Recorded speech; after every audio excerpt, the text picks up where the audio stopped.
Good morning, Cincinnati, Northern Kentucky. I'd like to invite you to TV Toastmasters Club 9523. The club is now in session. Welcome to the TV audience, and I invite you to join us in person here at the beautiful Anderson Center, which is located at 7850 5 Mile Road in Anderson Township. We meet the third Saturday of each month. Now, this month is our special Christmas show. I'm sure all of you are in the holiday season, and you will see various of our members today who will have their holiday garb on. Now, I love Christmas, and November and December have long been my favorite times of year.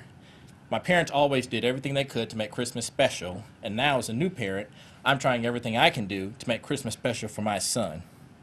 Now, I know I do hear a lot of complaints, and I feel the same way, that Christmas has become very commercial, and I know that kids think of it as only a time to get presents.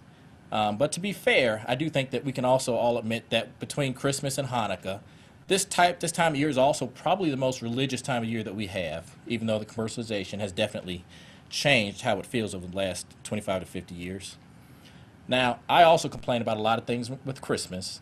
One thing I like to complain about a lot is the travel triangle, is the way I describe it. It's kind of like my own form of the Bermuda Triangle. But I'm from Indiana, northern Indiana near Chicago. My wife's from St. Louis. So now that we have a child, we have to split time, and also we want him to be able to spend Christmas at home. So we developed this intricate travel arrangement around the holidays where we leave someplace maybe about 5 or 6 days before Christmas. We go to Indiana to see my parents. Then we come back maybe the 23rd or 24th, have Christmas in northern Kentucky. Then we leave once again to go to St. Louis. So you can imagine we put significant amounts of miles on the car, and any of you who've dealt with a 2-3-year-old can imagine how he handles that trip. So now that said, I still love Christmas, and even though there are some challenges with the Christmas holidays, and I know it's a very stressful time of year, I still wouldn't trade it for anything. I still think it's the best time of year, and I do love these 2 months, because Christmas season really starts after Halloween for all intents and purposes nowadays. So I love both November and December. It's just a great time of year. So with that, I'd like to get into the meeting, and we'll start by bringing up our word power and all counter master for today. And this gentleman will help us to reduce the number of grammatical errors we have and to improve our linguistic abilities. Please welcome Jerome Manigan. Thank you. The word of the day. It's very important that you pay attention to the word of the day because we expect you to say it many, many, many times today. The word of the day, supercilious. Supercilious. Arrogant, overbearing, disdainful, scornful. Supercilious. There are no people to be found anywhere in Toastmasters who are supercilious. Supercilious, the word of the day.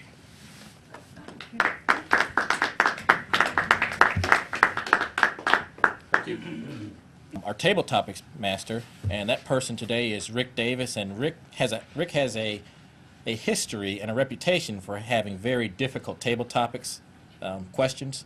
So I'm hoping that none of our members feel he was supercilious up here once we're completed. Maybe silly, but not supercilious. Well, in addition to being Christmas time, this is the end of the school term, so everybody has their book reports they have to do, and they have to present all the research that they've been working on the last term. So if you've ever been a college student, you know that a lot of them are like Alfred E. Newman, what me worry? Wait, I have weeks and weeks and weeks to read that book or whatever. So what I'd like to do today is to have our Toastmasters show the students of today how you talk about a book that you've never read and that you were supposed to have read. So to kick this off is somebody I'm sure who has always been in this kind of situation, or has been in this situation before. And Steve Ernholz, would you tell us about Freakonomics?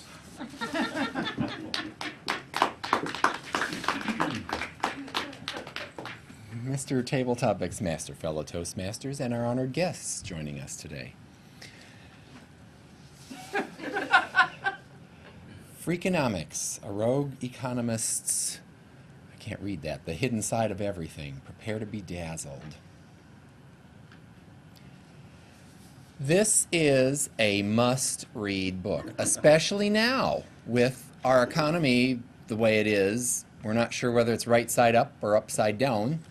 And this book was written specifically for difficult times like this. You've heard of the expression freaking out. Well, this is for days like we're experiencing now, where instead of economics, it's freakonomics. Don't freak out with the economics that are going on. Stephen Levitt and Stephen Dubner do a really good job of laying out the things that you really need to pay attention to. At the same time, they tell you what you don't need to get worked up about. They talk about the fact that there's all kinds of jargon that they use, and that you shouldn't stress yourself out unnecessarily trying to figure that out. Basically, that is a defense mechanism, because if you fully understood everything that was going on, you would be freaking out. This way, it deals with a certain amount of being proactive and at the same time a judicious amount of oblivion, so that you don't feel that you have a supercilious person in the financial sector trying to sell you something or trying to convince you that you need to cement all of your losses, because remember, they are only paper losses until you actually do something with it.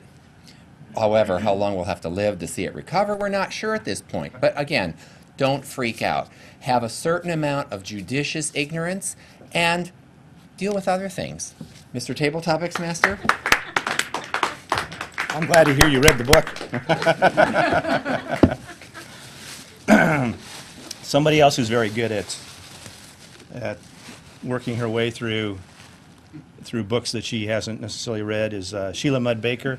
Doubt and Certainty. Doubt and Certainty. Sheila Mudd Baker. You've had all term to read this book. Tell us about it. Gee, it's just like all term to finish my thesis. Okay, Doubt and Certainty. I was looking for another book in here. The celebrated, if I haven't read this book, I should. The celebrated Academy debates on science, mysticism, reality, and general, on the knowable and the unknowable. Oh, and it includes the stock market. So Freakonomics, of course, is included in this too.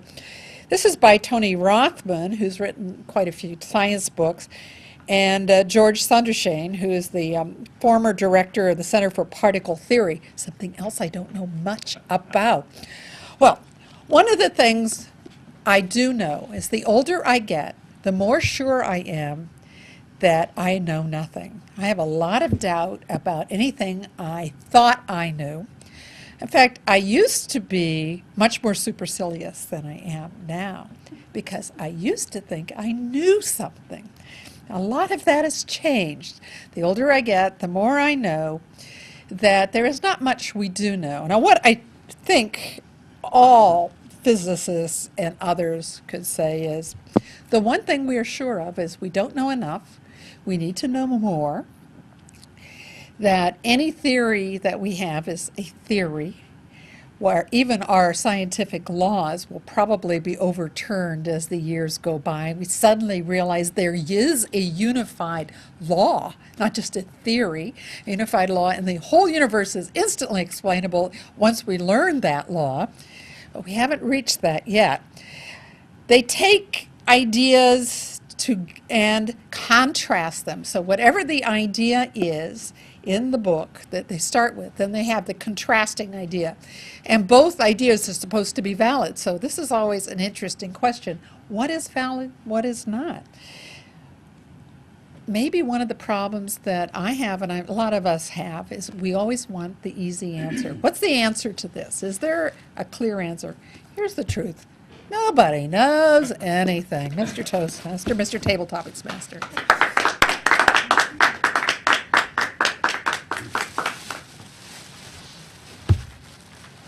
Oh, here's one that she was supposed to read.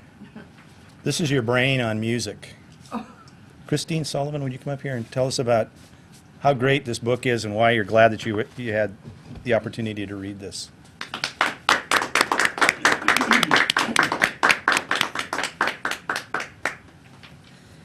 Thank you, Tabletopic Master, Toastmaster members and guests. This is Your Brain on Music, the Science of Human Obsession. The brain reacts very differently when music is in the air, and it reacts very differently to different types of music. This is what this book really goes into detail about. Some music gets you really jazzed up, gets you energized, wanting to do things you don't want to do, like housework, errands, and getting your mindset in a groove so you can concentrate really well. Other music, like classical, are really good types of music to help you go to sleep. Sound waves, different ocean sounds, nature sounds, they all put you in a different kind of mood. This book talks about why human beings make and enjoy music and what that type of music does to everyone around. It's a meeting of the minds between art and science. And it takes the rocker turned neuroscientist. This author, Daniel Levinson, he explores the connection between music and performances. It's one thing to hear music that's taped or recorded. It's an entirely different experience to hear music that's actually live.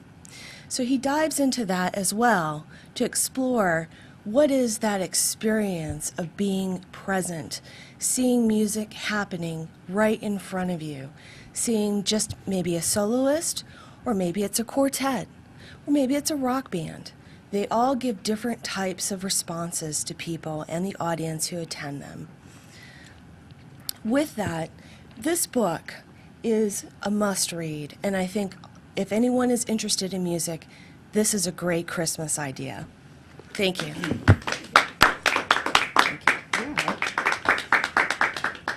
You read that, I'm pretty sure.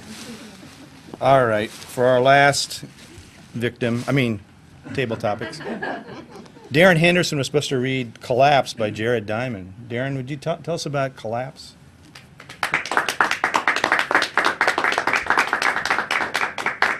Thank you, Mr. Tabletopics Master. Now, I'm a person who, a lot of people get food that they don't eat. I'm a person who buys a lot of books, and I only read a certain percentage of those books. This is actually a book that I purchased but never got around to reading.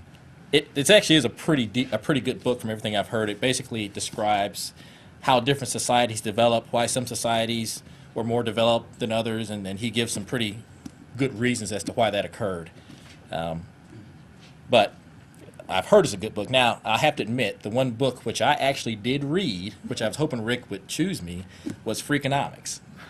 And believe it, and I actually have thought about doing a speech on Freakonomics. It's actually a fascinating book that describes some really interesting topics, more everyday topics. And for example, he does things like this guy is a PhD economist and pretty well known, and he'll take some very everyday concepts. Like I know one thing he described was he went into Chicago, the inner city of Chicago, and described why people think that these drug dealers who terrorize these neighborhoods are very wealthy. He explained how they're actually extremely poor, and they actually don't make as much money as people think. And I'm trying to think of some of the other concepts he came up with, but it's just he just takes some everyday thoughts and really expands upon them. So I would actually recommend. Yeah, I'm diverting the issue like Toastmasters often do. I would actually recommend that any of you who are interested in a good read over the Christmas season pick up Freakonomics, and has nothing to do with freaking out, has nothing to do with the word freak, but it is a very, very interesting book. And once again, I cannot recommend this book more highly. And I'm sure this is a fine book also, and one day I may read this one also. Mr. Tabletopics Master. All right, so we had some people that clearly have read the book, some people that clearly have not read the book, some people that read the back of the book. And I'd like to turn it back to our Toastmaster, Darren. you, Rick. And the title of the speech is Rags to Riches. Please welcome Don Wess.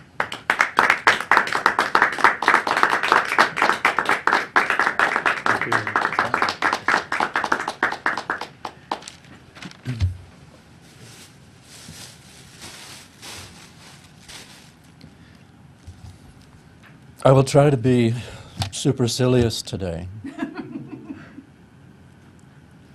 I look into my past as into a crystal ball. What do I see? What do you see? I see raggedy urchins who were my classmates. They're in rags, in the sense that they were formed by nature and still being formed by experience, of which they have had very little. I see their gifts, their potentials, slowly developing, to be developed with time. Look, I see my first day in kindergarten. Why am I there? My mom is at home. She is unprotected. She is alone. She is by herself. I am not with her to defend her, to slay the dragon that might pass by. I must be content for the time being to play my triangle. Ding. And there, again, I see Walter. He is at school, my grade school, in the auditorium. And he is hurrying off the stage, taking off his coat and handing it to me for my turn to be on stage.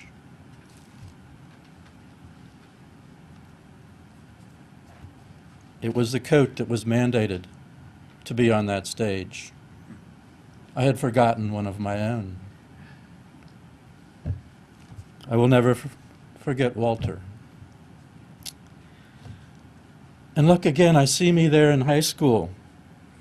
I'm running. It's a track team. I'm on the track team. 15.5 in the hurdles, the high hurdles. That was good. That was good. And look what else I see. Oh, look. It's the very shirt I wore while running on the track team. Wow.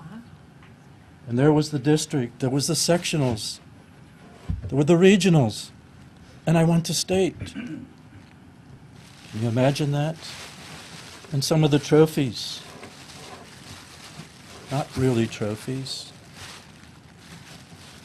Memories.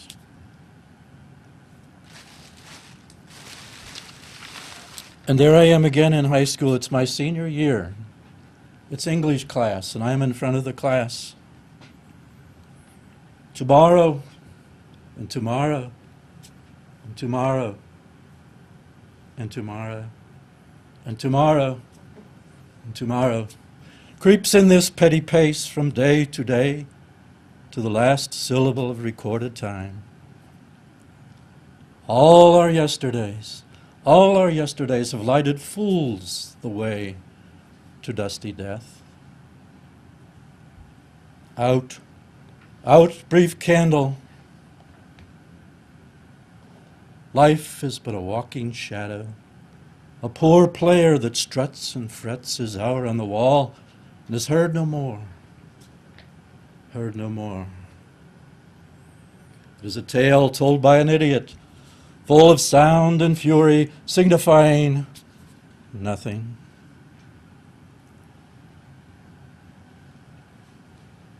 Look back in life. Remember the events that have occurred.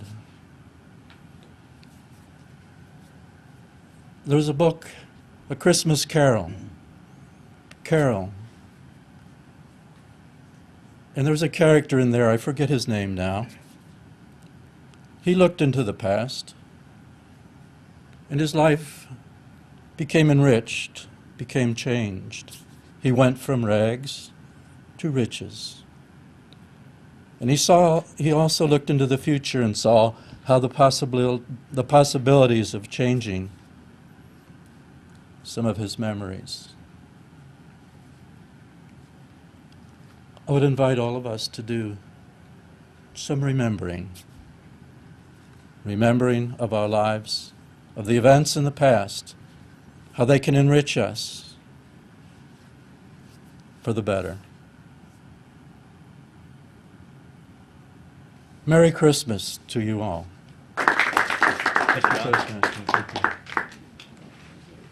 Our next speaker is on speech 6, and the goal of her speech today is to exhibit vocal variety. Please welcome Anita Barron with A Christmas Gift.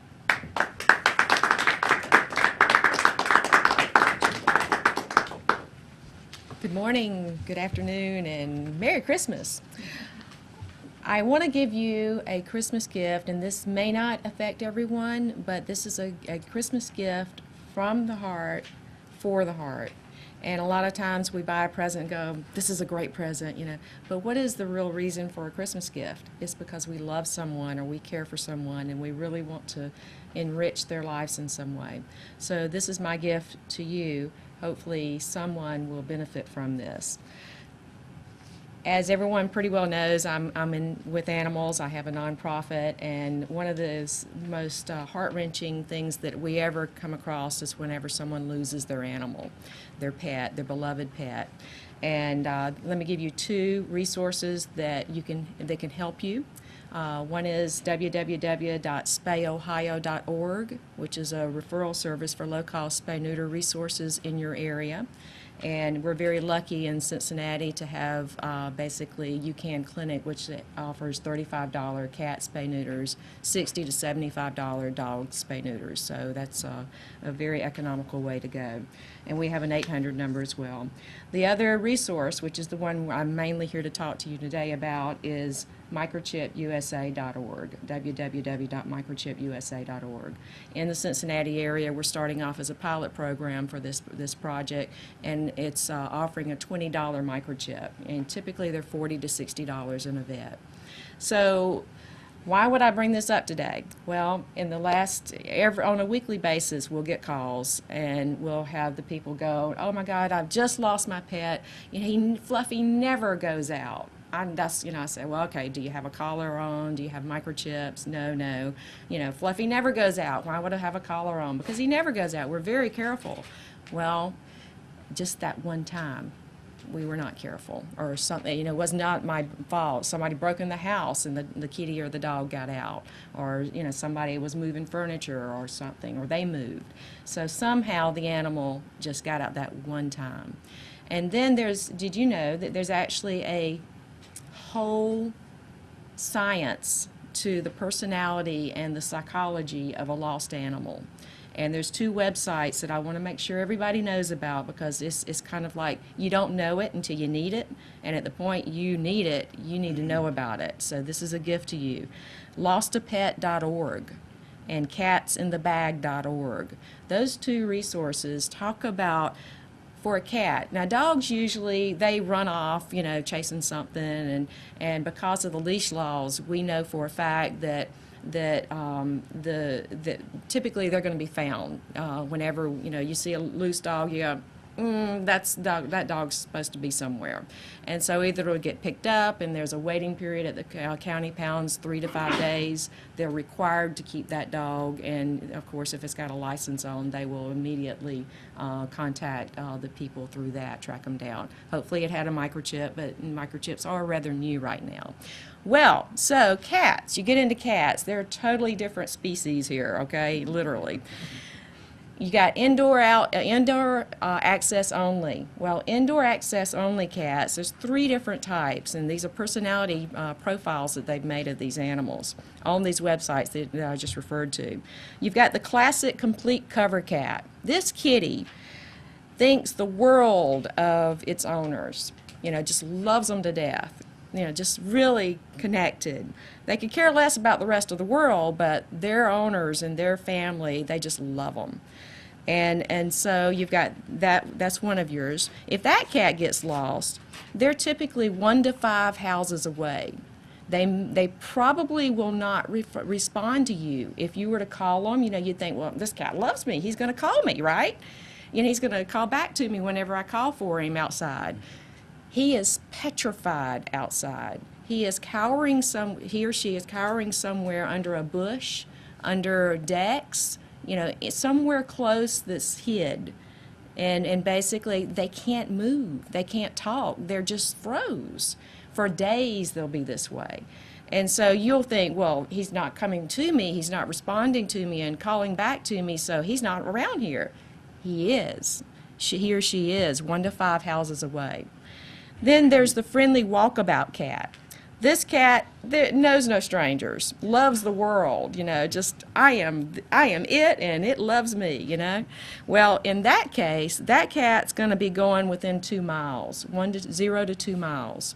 Because everything's a joy to it, you know. Hey, let's go over here, look at that, let's go over here, you know. So they're just happy and they're just out going about, you know. And there's different ways that you would approach each one of these as far as would you do flyers, would you do traps? So all these different things you could find on these websites. The last one is a feral walkabout cat. This cat basically is real timid. And it's got the instincts. Maybe it had a feral mother, which is a wild kitty that did not have a lot of socialization whenever it was a kitten. This cat, it will be basically between the 2 miles and the 1 to 5 houses. It's somewhere in the middle. And so each one of these cats' personalities will have a different way you would go about searching for this animal. There have been cats 27 days later that they would find them, you know, and stuff like that. So don't give up after the first few days. And please always make sure you go to the county pounds in your area, because basically cats are not as fortunate as dogs in the county pounds. There is no legal waiting period that has to be held for these cats, and they are overrun with cats and kittens, so there is a death sentence basically for most of the cats that go in. 9 out of 10 cats that go into a county pound will not come out in our community. So remember, spayohio.org. If you spay neuter the animal, he's more apt to stay home, not want to go out and, you know, find the woman or the female or the male kitty. And then microchipusa.org, $20 microchip, and this will give you the greatest gift for your heart. If you were to ever lose an animal, you understand what I'm talking about. The worst thing to do is not know what happened to your animal. So a Christmas gift to you. Thank you. Our final speaker is Carol Kormelink, and the purpose of Carol's speech is to persuade with power. And the title is Cruising Through the Holidays. Please welcome Carol Kormelink.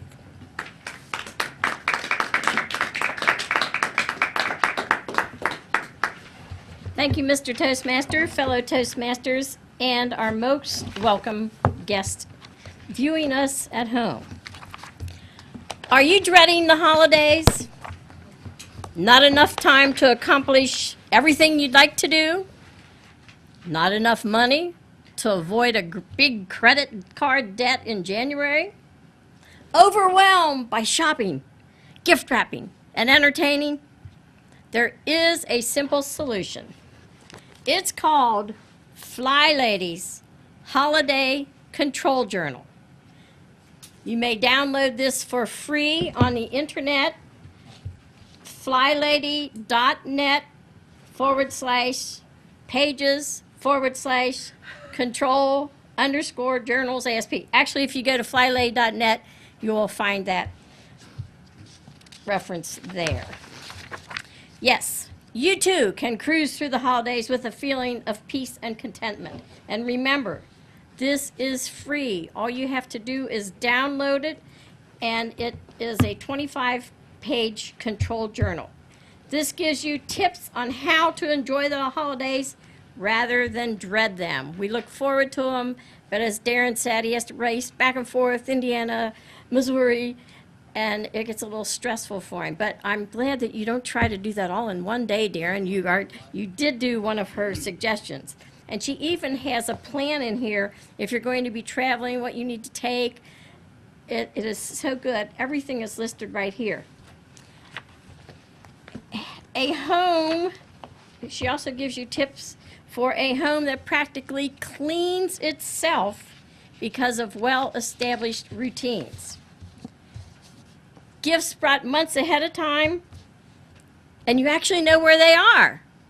I teach a class on clutter, and the lady said I had them turn their underwear drawer upside down on the bed because the things that they use to sell them are going to be on top, and you sort through those. And she said, I found the watch that I bought my grandson for his birthday gift, and I've looked in there before and I couldn't find it. She has a holiday gift list where you keep a record of what you need to purchase. Have you purchased it? You keep a record of what do you want to buy. Think clutter-free. She even has a reference for clutter-free gifts. School teachers, they probably have more apples than they could ever use of apple ornaments. Holiday gift ideas that are clutter-free. How much do you want to spend? You have your budget right here. You can buy things on sale, and because you have a place to log where they are stored, you will find them. You also have a place, is it wrapped yet? Too much clutter.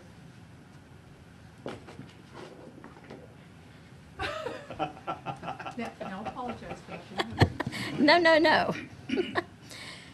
Have you ever had to purchase another gift because you didn't know where that safe, secure place was? So this is what will keep you from doing that. She also has menus. I happen to have the one that I will show you that I do for Thanksgiving. I keep track of things for Thanksgiving that I do. What I had, who liked it, who didn't. Now, if you want to make someone feel important, my grandson does not like the nuts on the nut top sweet potatoes. Because I have this written in here, make a separate casserole for him, that he will feel important that I bothered. Have you ever gone any place and every year you hate this, but it's always there. They don't have one that is just for you. And if you want to make someone special, write their preferences, because I never knew what they like to drink or different things. So that is one way that you can make them feel important. And this year, my son is going to have Thanksgiving. I'm not going to have it at my house. So I took my control journal and had who was going to be responsible for what. There's 3 of us doing this. And so my grandson that was eating with us, we eat out, my family, every Tuesday night. And he said, this meeting will not come to order. And we went through this, and after I closed the journal, he said, is everyone okay with that? Meeting adjourned. But it was a lot of fun, and we know everything. We know how much that we bought last year, whether we had a lot left over, didn't have enough, and we have everything is right there in black and white, and you can make adjustments for the following year. There is one little tool that will help you more than anything to cruise through your holidays, and it's the timer. Fly Lady says that you can do anything for 15 minutes.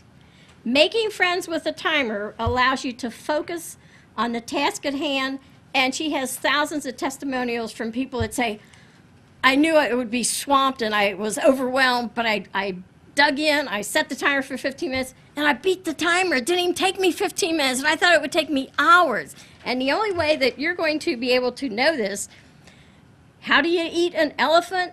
One bite at a time. How do you cruise through the elephant holidays? 15 minutes at a time. It works. And the only way to prove Fly Lady, and thousands of her Fly Babies wrong is to go to the learning laboratory of life to experiment for yourself. Don't delay. Do it today. And you too will be cruising through the holidays stress-free. Mr. Toastmaster.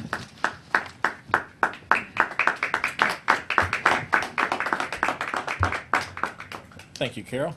At this point, we're at the evaluation portion of our meeting, and to help us oversee that portion, I'd like to welcome our general evaluator, Sheila Mudd Baker.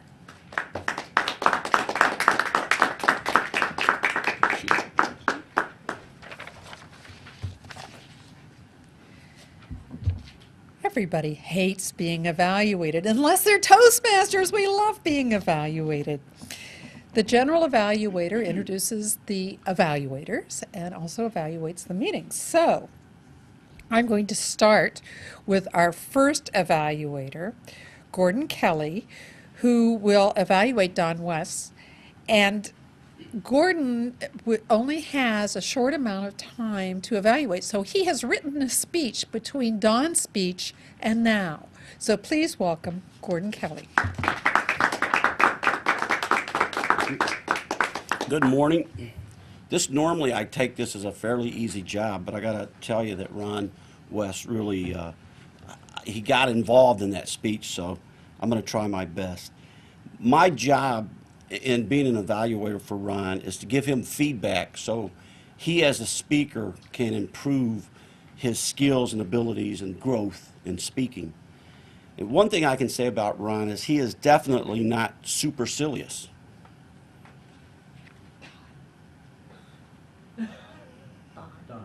I'm sorry. Don Wess. I apologize for that. And I actually wrote Ron down also, so I'm sorry about that.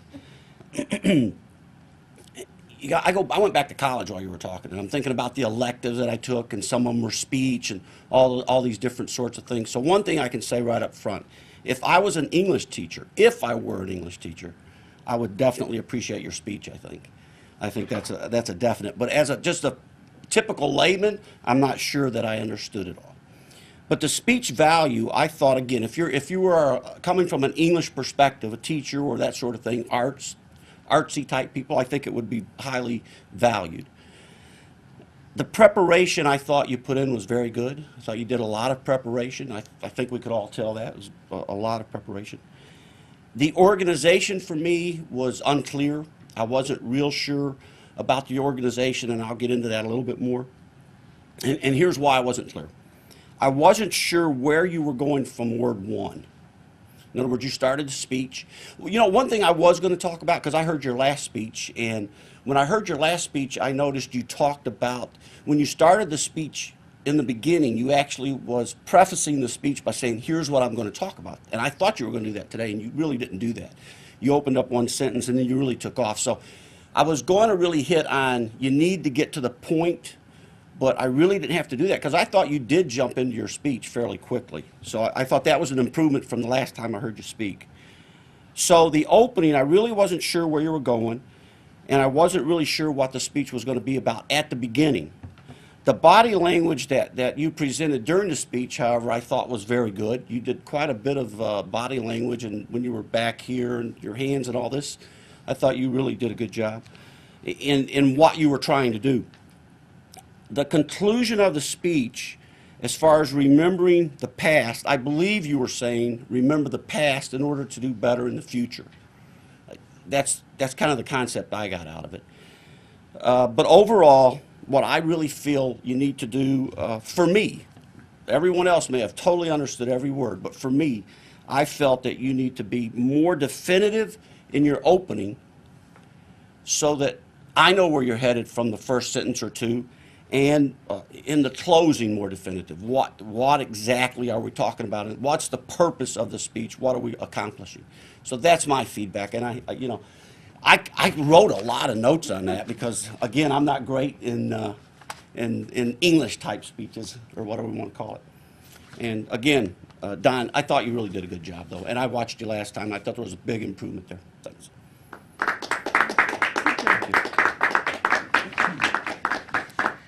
Our second speaker today was Anita Barron, and Anita will be evaluated by Christine Sullivan. Please welcome her.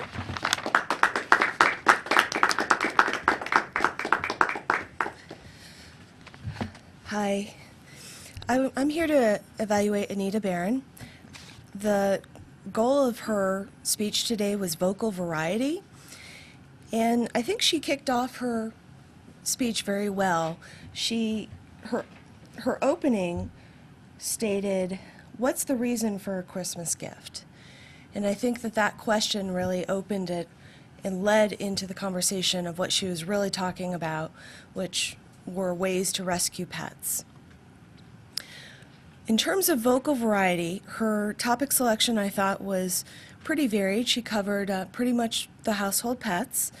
Her volume, I think, sometimes fluctuated between satisfactory and low. She didn't project enough throughout her speech when she was stating or emphasizing something. it could have been a bit more forceful. But I think overall, in terms of volume, it fluctuated. In terms of rate, that was at a pretty good pace. The pitch of her speech, I thought, was really, really good. It fluctuated when it needed to fluctuate, when she wanted to emphasize a point. For instance, she stated that different types of cats have different responses and how to go about looking for them. And she almost went into a cat's perspective and stated, let's go over here, let's go over here. And I thought that that was a good use of pitch and quality of voice to emphasize that. In terms of pauses, she used a good amount of questions to emphasize a point, but didn't necessarily pause between the question and the answer to let the audience catch up a moment and think about the question before she dove into the answer. In terms of expressiveness, she used a good variety of hand gestures to emphasize her point. And also in terms of vocal variety, again, I think she did a good job with that. Her organization of ideas, I think she had a very clear opening, middle, and end to the speech. And her word usage, I thought, was very specific. For instance, when you were describing cats, you had stated that they just froze.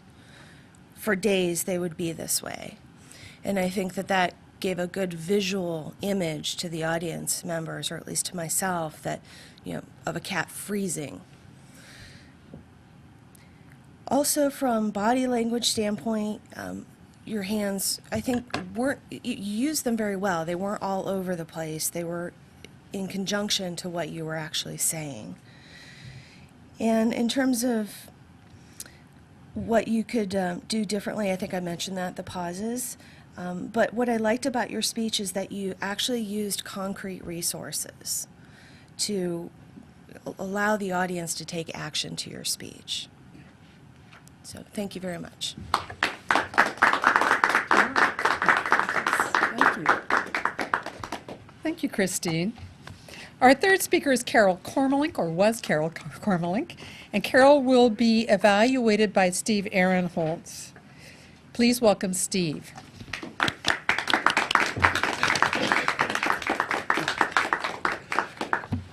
Thank you, Madam General Evaluator, fellow Toastmasters, our honored guests looking in from home, and Carol. Well, somehow I wasn't surprised at all that Carol talked to us about organization and being more efficient. I thought, this is in character, definitely.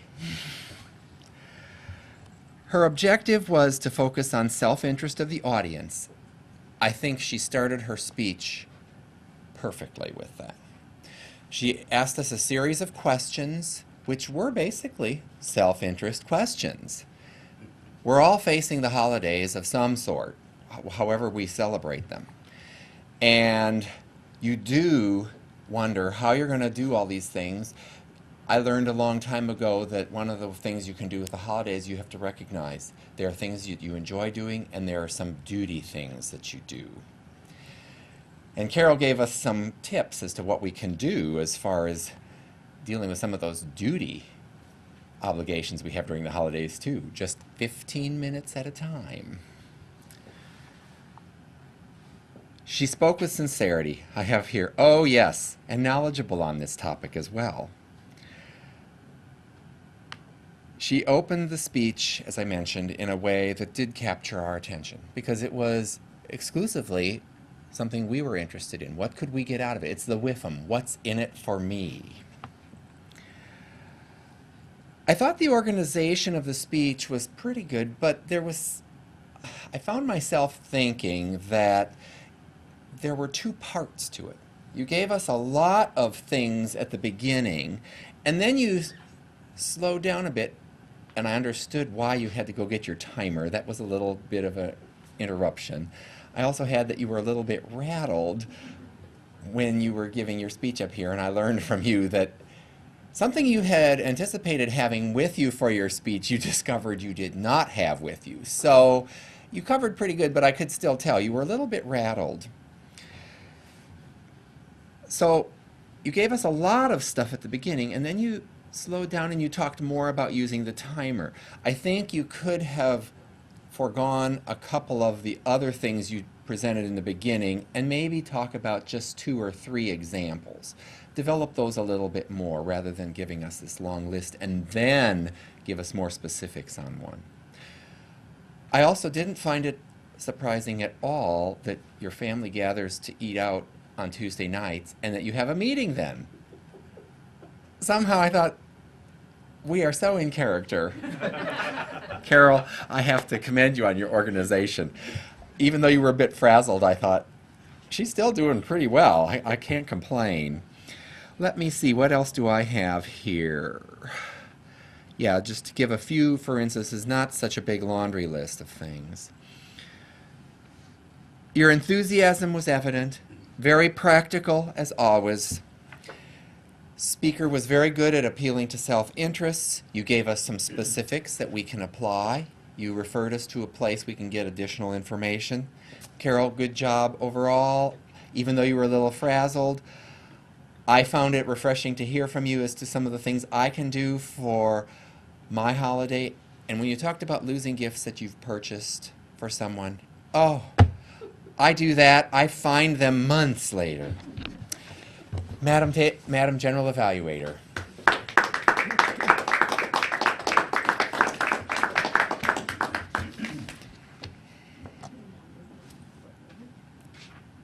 Generally, as General Evaluator, I evaluate the evaluators, but instead I'm just going to give a couple more comments on each of the speeches.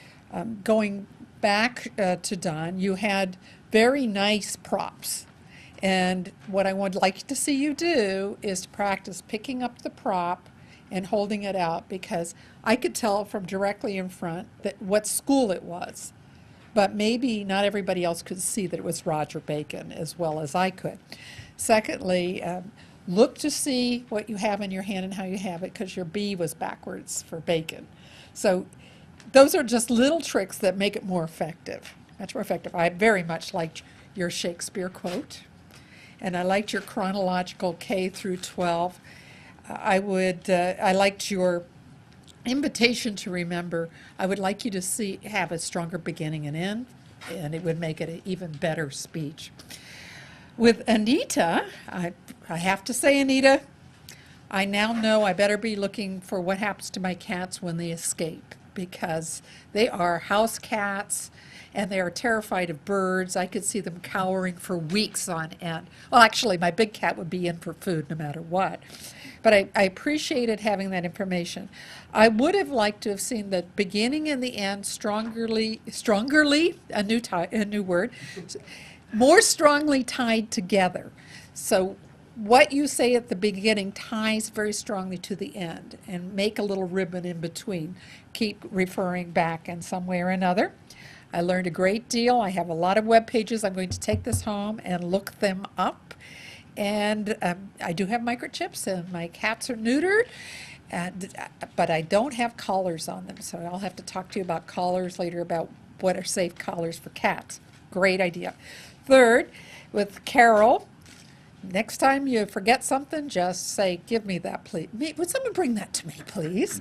That will save. One of the things I would like to have seen you do was show the book once and put it down.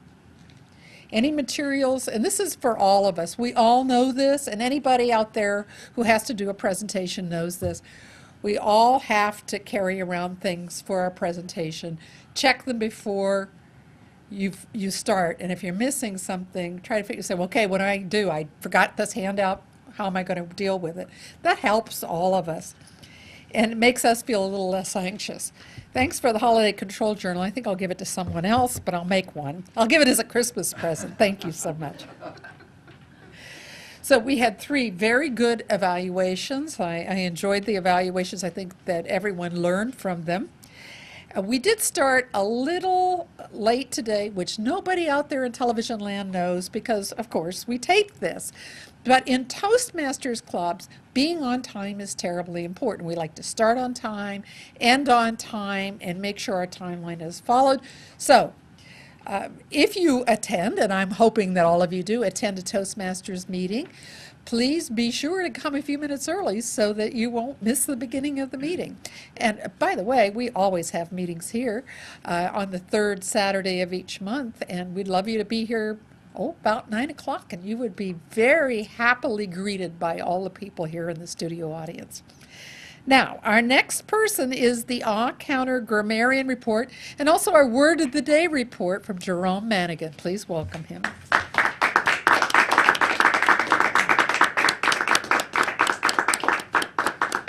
Santa Manigan. Thank you, Madam General Evaluator.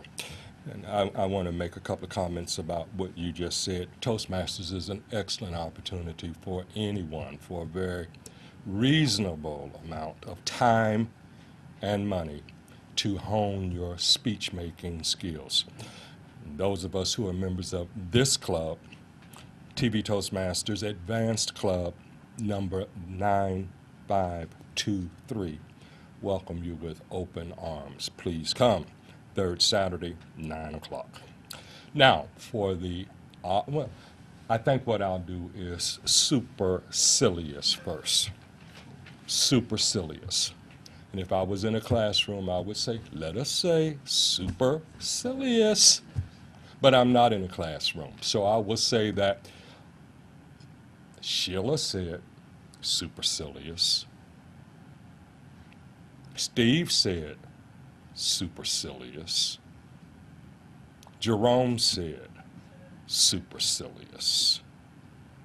I was waiting for one of the book reviewers to say supercilious. I was waiting for Carol to say supercilious.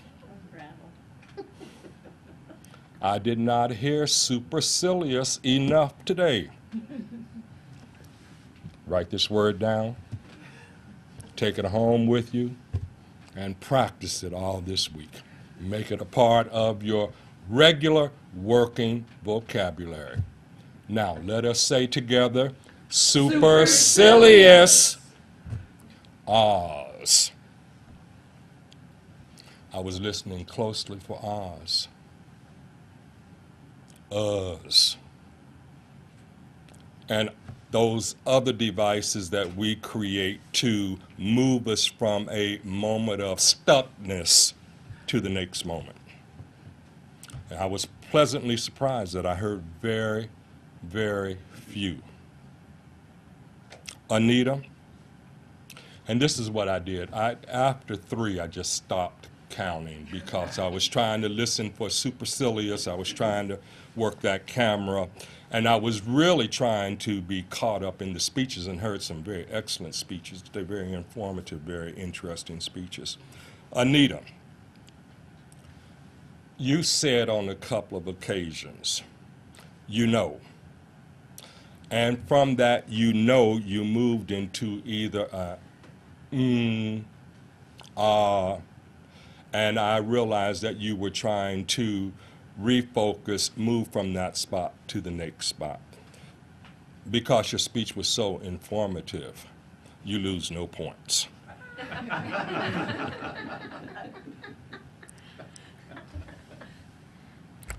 Sheila,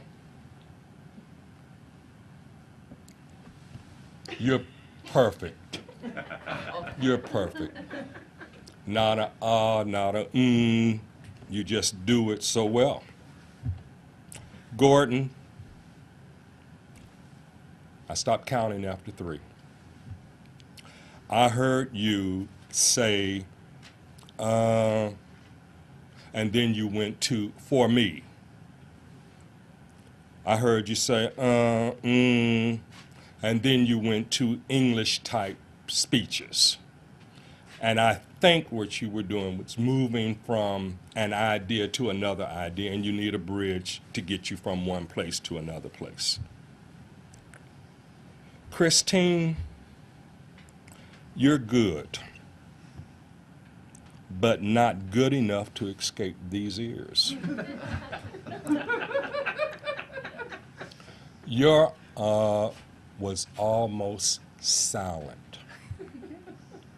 And this is where I caught it. Then you went to Kat's perspective.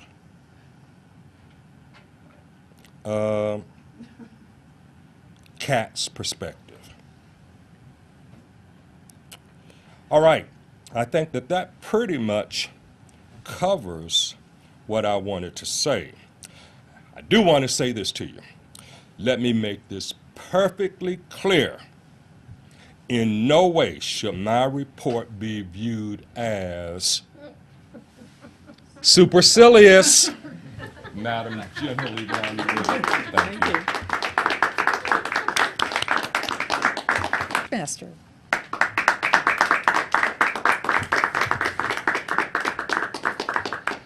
Thank you, Sheila. And Sheila is our club secretary as well as an officer in at least 2 or 3 other clubs throughout Cincinnati, so she's a very involved member of Cincinnati Toastmasters. Now, that was a great meeting.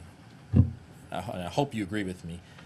I learned several new things. One, I learned a lot of things about cats, which I never knew before. And I'm not really a cat person, but if I go through a midlife crisis and move from a dog person to a cat person, I'll have some great information. But most importantly, Carol really helped me out because Carol gave me my idea to get my wife for Christmas, because what I'm going to do is get a box. I'm going to write down that website, put it in that box, wrap it up, hand it to my wife and say, here is a home that cleans itself. And Carol, I will let you know what reaction I get. I'm sure it'll be very, very positive. Not at all worried about that. And the other great thing we saw is that I think it's always great when the grammarian's report is one of the more difficult reports. It's more or less just, you did this, you did that. But Jerome did a great job making that very entertaining. And that's always great when someone can make those reports entertaining. But once again, we had a great meeting. I'd like to thank all our members for joining us. I'd like to thank those of you in the TV audience for joining us. And I'd like to wish you a Merry Christmas, a Happy Hanukkah, and a joyous Kwanzaa. With that, the meeting is adjourned.